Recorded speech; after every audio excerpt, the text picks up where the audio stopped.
शिव महापुराण की कथा कहती है 11 आम के जो पत्ते जिस डाली में लगे होते हैं वो डाली कोमल सी डाली 11 कच्चे सूत से लपेटकर 11 बार उसका भाग जब उसको लपेट लोगे इस तरह से इकट्ठा करके आगे का जो भाग है 11 बार कच्चा सूत लपेटने के बाद जो भाग पीछे का आगे का कोई भी हो उसको शहद में डुबाकर शिव जी को समर्पित कर दो। किस जगह पर रखना है? अशोक सुंदरी वाली जगह। अशोक सुंदरी की जगह जानते हो आप लोग, पहले भी आपको बताया है, आज फिर आपको वर्णन कर दें। जैसे ये गोल जलाधारी है, ये शिवलिंग रखा है, ये दो जहां से पानी बह रहा है बाबा के चरणारविंद, राइट में श्री गणेश जी का स्थान, लेफ्ट में कार्तिकेय का स्थान, बीच में अशोक सुंदरी की जगह। शंकर भगवान की 6 लड़कियां हैं। भगवान शंकर के 13 बच्चे, 13 बच्चों में से 6 लड़कियां, उस 6 लड़कियों में से एक लड़की का स्थान, भगवान शंकर की एक बेटी का स्थान, अशोक सुंदरी का स्थान सामने पद्म पुराण में स्पष्ट किया। शंकर भगवान की जलाधारी में पार्वती जी का हस्त कमल, ऊपर से जो एक एक बूंद पानी गिरता है, ये शंकर भगवान की 5 लड़कियों का स्थान है। जया, विषहरा, शामरी बारी, दौतली और देव। शंकर भगवान की 5 लड़कियां भगवान शंकर के मस्तक पे जल की धार गिरा रही हैं। बीच में जो अशोक सुंदरी का स्थान है महाराज, उस जगह पर शहद का मुख, जो शहद आपने भिंगोया है, उस शहद का मुख शंकर जी की ओर कर कर शंकर भगवान के उस अशोक सुंदरी की जगह पर शहद का भाग शिव जी की ओर रख दें। महाराज अगर घर में संपदा की कमी हो या कोई पैसा खा गया हो, रुपया नहीं दे रहा हो, पैसा अटक गया हो, तो उस शहद को शिव जी की ओर मुख कर कर उस आम के पल्लव की जो डंडी है उसको 11 डंडी को वहां रख दीजिए और उससे अपनी कामना कर कर आ जाइए। हो सके उस शहद में से थोड़ा सा शहद किसी रुमाल पर, किसी कपड़े में लगाकर उसको रख लीजिए। जिस व्यक्ति से पैसे लेना है, जिस व्यक्ति से पैसे मांग रहे हो, उससे एक बार जाकर मिल लीजिए, एक बार उसको खबर कर दीजिए। बाबा चाहेगा, भोलेनाथ पैसा वापिस आ जाएगा, अगर शिव कृपा कर दे। ये बाबा की कृपा। आम का पल्लव कोई साधारण नहीं जिसको कलश के ऊपर रखा जाता है, शिव की कृपा। जिस आम के पेड़ पर स्वयं कामदेव चढ़कर भगवान शंकर के तीसरे नेत्र द्वारा जलकर भस्म हो जाते हैं, वो आम का पेड़ साधारण नहीं हो सकता। मान लो कि आपके घर में किसी बच्चे की, लड़के की या लड़की का या मंगल विवाह नहीं हो रहा हो या शादी नहीं हो रही हो, या उस लड़के लड़की के लिए बहुत प्रयास कर लिया आपने और उसकी शादी हो ही नहीं रही, अथक प्रयास आपने कर लिया और उसका मंगल विवाह नहीं हो रहा, तो ये देवी भागवत में स्पष्ट कहा गया, देवी भागवत में वर्णन किया गया, देवी भागवत में वर्णित किया गया। और देवी भागवत में कहा गया कि आम का जो पत्ते होते हैं, आम का जो पत्ता होता है, आम का जो पल्लव होता है, उस आम के पत्ते पर हल्दी और सिंदूर, इन दोनों से स्वस्तिक का निर्माण किया जाए। देवी भागवत का संवाद है, बहुत ध्यान देना महाराज। जिन कन्याओं का विवाह ना हो, पंचमी के दिन, कोई सी भी पंचमी, मतलब जो पंचमी तिथि पड़ेगी, एक पत्ते पर, एक ही पत्ते पर जो 2 स्वस्तिक बनेंगे, एक हल्दी का बनेगा, एक सिंदूर का बनेगा। बस अंतर इतना है, जो हल्दी का स्वस्तिक है उस पर कंकु के चावल, अर्थात रौली के चावल, रोली कुंकू के चावल रखना है, और जो सिंदूर का है उस पे हल्दी के चावल रखना है। इतना रखकर जिस लड़का लड़की का विवाह नहीं होता उसकी हथेली पर रखकर उसका नाम और गोत्र बोलकर महाराज उसको ले जाकर नीम के पेड़ के नीचे उसको रख दिया जाता है। मात्र 3.5 या 4 महीने ऐसे रहते हैं जिसके अंदर उस लड़का लड़की का विवाह पक्का हो जाता है। जिसका विवाह नहीं होता केवल उसी के लिए। और कितना बड़ा प्रमाण है जी, शास्त्र का प्रमाण देखिए कितना बड़ा है।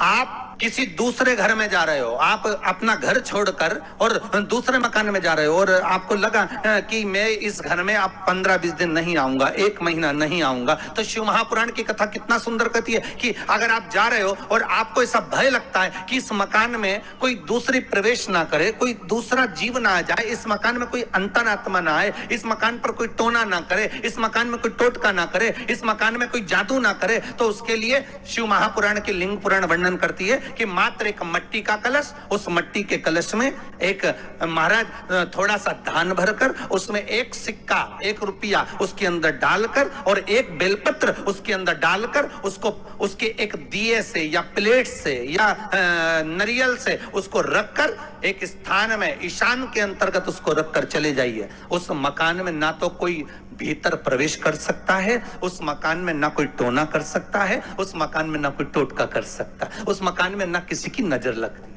और वो पात्र कोई दूसरा नहीं होना, वो पात्र होना चाहिए मट्टी का कलश।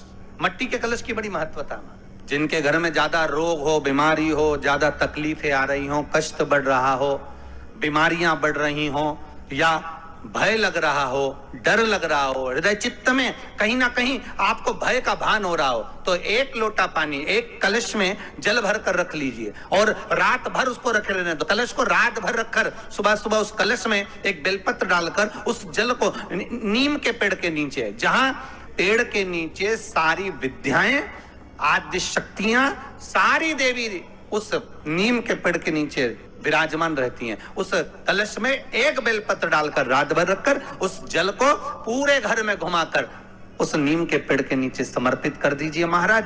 घर में भय लगना बंद हो जाएगा, कोई बड़ी बीमारी आपको घेरेगी नहीं और उस बीमारी से, उस रोग से आप मुक्त रहेंगे, उस बीमारी से, उस रोग से आप मुक्त पाएंगे। एक मुखी से लेकर 14 मुखी रुद्राक्ष, जिसमें सर्वश्रेष्ठ रुद्राक्ष होता है एक मुखी।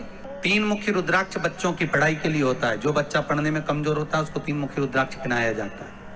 5 मुखी रुद्राक्ष घर के कार्यों को सफलता प्रदान करता है। कोई वस्तु घूम गई है, चाबी नहीं मिल रही, सोने की चेन नहीं मिल रही, कोई अंगूठी घूम गई, कहीं रखा गई, 5 मुखी रुद्राक्ष को चावल की कटोरी में घर के बीच सेंटर में ले जाकर रख दीजिए, खोई हुई वस्तु मिलना प्रारंभ हो जाती है महाराज। 7 मुखी रुद्राक्ष, कोई अगर बहुत गरीब से गरीब व्यक्ति है, ठेला चलाने वाला भी है, 7 मुखी रुद्राक्ष को धारण करता है तो संपदावान बनता है। 11 मुखी रुद्राक्ष, 12 मुखी रुद्राक्ष, 9 मुखी रुद्राक्ष, 10 मुखी रुद्राक्ष, ये बीपी, शुगर, ब्लड प्रेशर के लिए होते हैं। इनको हाथ में माताएं धारण करती हैं, पुरुष लोग पहनते हैं। रुद्राक्ष की महत्वता, घर में अगर क्लेश ज्यादा हो, अशांति हो, मन अच्छा नहीं लग रहा हो, या बीमारियां बहुत ऐसा लग रहा है कि कोई बड़ी बीमारी ना घेर ले, तो 5 या 7 दिन तक पानी के लोटे में एक रुद्राक्ष डाल दिया करो, कोई सा भी मुख्य रुद्राक्ष पानी के लोटे में डाल दिया और उस पानी को ले जाकर शंकर जी को चढ़ा दिया। अपना नाम बोलकर भगवान शिव का स्मरण कर कर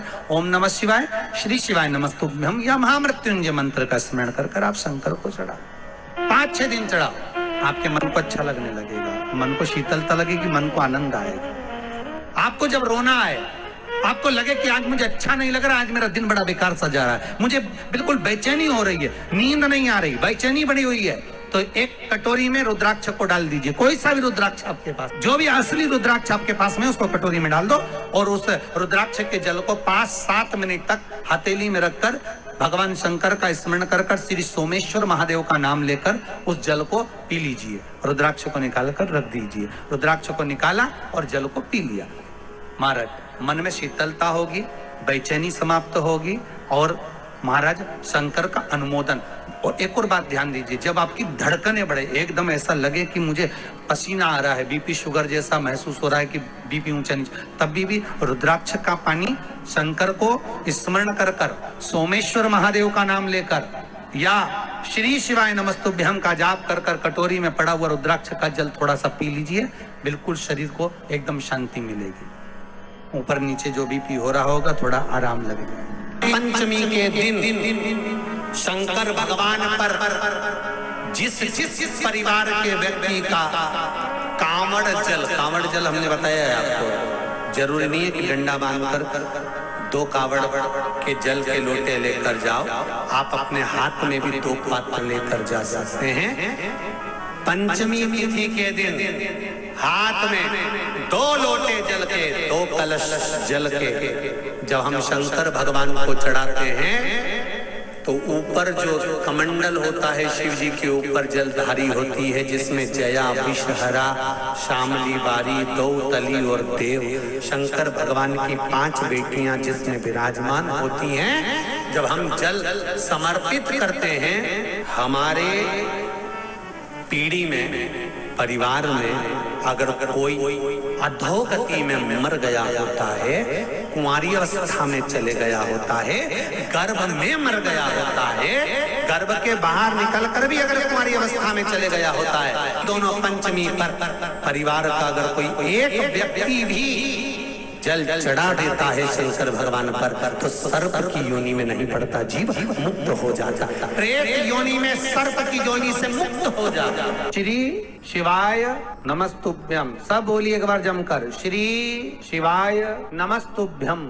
प्रैक्टिकल जरूर करना, कहीं सियोर वाला महाराज झूठ तो नहीं बोल रहा। शास्त्रों की बातें हमारे जीवन में हमें सुख प्रदान करें, इसलिए इस भाव का आनंद करते हुए आज की कथा को विराम देते हैं।